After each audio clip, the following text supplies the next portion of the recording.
Harsat mang banga bay don na sa tlak na sanga Kaum liawa boy pa koya na Intan san mo Boy pa rem ruadan ko kandan minong ruaningin Tay chiam ruala silo at puklayen Indu sana Amatudotu Akwami sana Chilzang kimi Antran tanakasi Peichang lovin Avariga ashana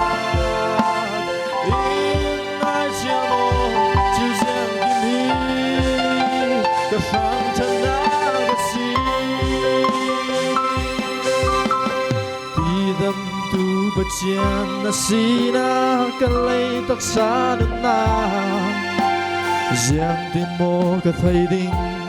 đâm lâu na lâu sẽ la Mal som tu pa chian na sina kalay ring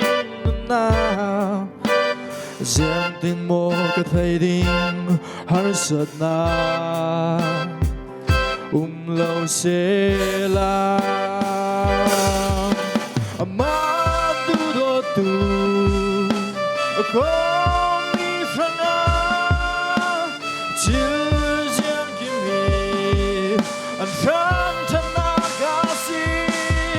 Pei chiang lovin Ka vui ka ai tram nag In ai chia mo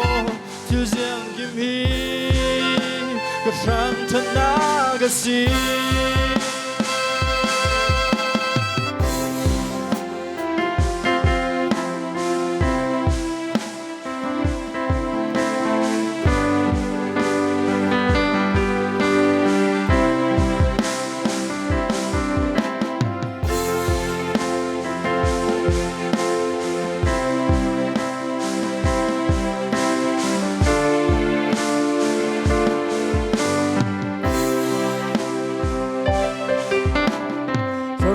Xin lung tất xa đi đâm tu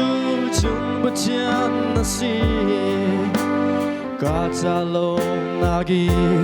cả cha na nang ma na si